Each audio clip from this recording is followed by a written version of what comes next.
Hi guys, welcome to my YouTube channel and August book reviews.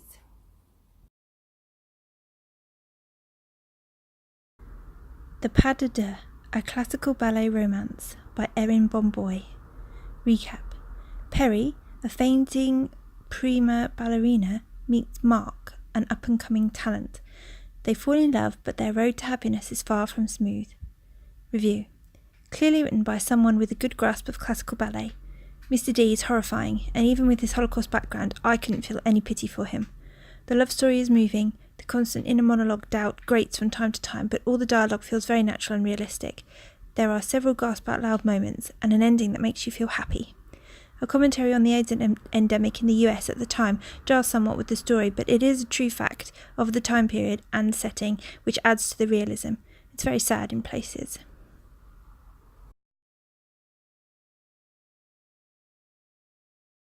Ash and Quill by Rachel Kane. Recap. Jess and his friends escaped London only to end up prisoners of the burners. They need to escape and find a way to undermine the corrupt press of the library, but who can they really trust? Review. Can I read the next one now, please?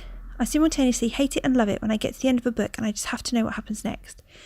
The series has certainly picked up in intensity in book 3 as the characters continue to develop and the plot thickens, so to speak. I always think if you can feel real sympathy for a character, then the writer has their hooks in you, and there's nothing you can do but read their next book. Did I mention I want to know what happens next? Seasons Within by Lili Itirioz. Recap. G is an orphan. She doesn't know who her parents were, when her birthday is, or what her real name is, until she meets Mr. Blau and her entire life changes. Review.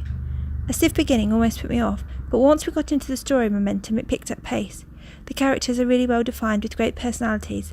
I have too many favourites to choose just one. There are 4 seasons and 4 elements, so we know what's to come, but I like the fact it wasn't all squashed into one book. Instead, we had good pace, gentle revelation of plot, and some gasp-out-loud moments. I can't wait to find out what will happen next. The Bookminder by M.K. Wiseman. Recap. Liara, a Fey child, is ward of the church until she is banished from the village for suspected witchcraft. Nagarath, the mysterious wizard, takes her in, yet vows not to teach her any magic. Review. I was gripped. Tension builds really well until you're just itching for something awful to happen.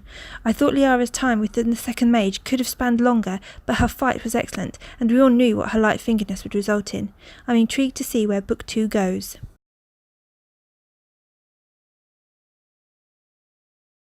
The Elixir War by Margina Adam Holmes. Recap. Prince Jory must defend the Elixir facility from Quill, alienating his love, his family, and his men in the process.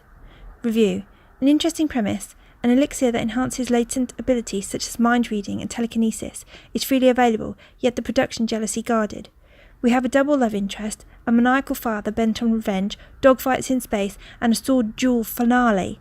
For me, it lacked a little depth in the character relationships and at times lent more towards tell than show. A space opera with a dash of romance. But I did feel sorry for Dacre, bless her.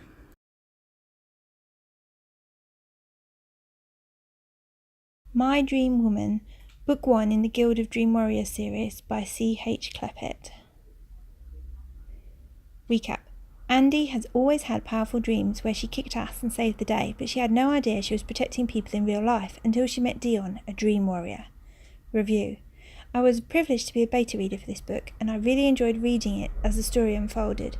Dialogue and character interplay felt very natural, and I love the idea of dream warriors protecting us in our sleep. A very entertaining novella.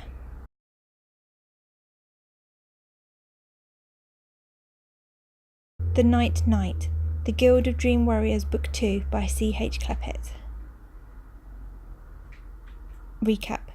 Bella has woken up but is missing years thanks to her coma and is just trying to find her feet in an unfamiliar world when she comes under attack again.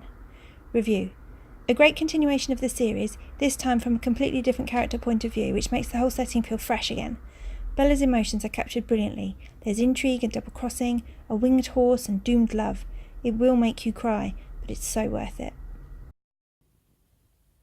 That's it for this month. I'll see you again next month. And as always, if there's anything you think I should be reading, don't forget to let me know in the comments. Happy reading!